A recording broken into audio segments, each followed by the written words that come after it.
পৃথিবীর বুকে মহান আল্লাহর অসংখ্য সৃষ্টি রয়েছে, যার অনেক কিছুই মানুষের বুদ্ধিমত্তার বাইরে। বিজ্ঞান প্রতিনিয়ত প্রকৃতির নানা রহস্য উন্মোচনের চেষ্টা করে যাচ্ছে, কিন্তু কিছু কিছু বিষয় আজও মানুষকে স্তব্ধ করে দেয়।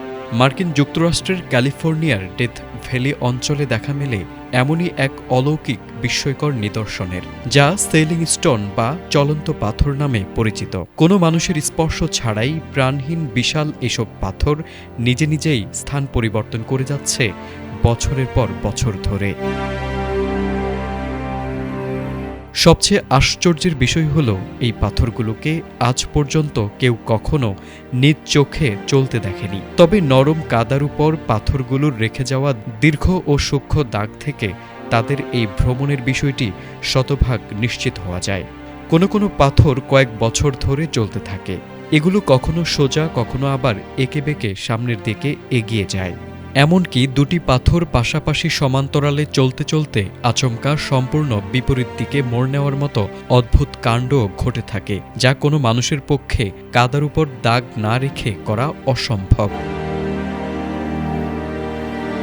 বিজ্ঞানীরা দীর্ঘকাল ধরে প্রকৃতির এই জটিল রহস্যর জট খোলার চেষ্টা করে যাচ্ছেন। ১৯৪৮ সালে বিষয়টি প্রথম বিজ্ঞানীদের নজরে আসার পর থেকে আজ পর্যন্ত বহু গবেষণা হয়েছে।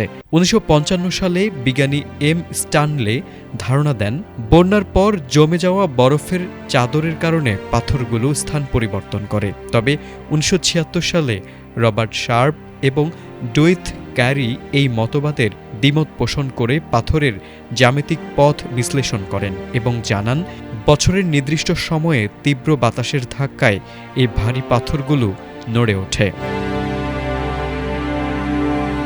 বিজ্ঞানীরা বাতাসের তীব্রতা, কাদামাটির পিচ্ছিলতা, বরফ জমে যাওয়া এবং তাপমাত্রার তারতম্যকে এই পাথর সরণ বা স্লাইডিংয়ের পেছনে মূল কারণ হিসেবে দাঁড় করালেও এর নিখুঁত ব্যাখ্যা আজও পুরোপুরি দিতে পারেননি। পাথরের এই ভিন্ন ভিন্ন গতিপথ ও আচরণের রহস্য বিজ্ঞানীদের কাছে এখনও এক বড় গোলক ধাঁধা। মূলত বিজ্ঞান যে শক্তির খোঁজ করছে তা আসলেই মহান আল্লাহরই এক অদৃশ্য প্রাকৃতিক কুদরত বলে মনে করছেন ইসলামী গবেষকরা।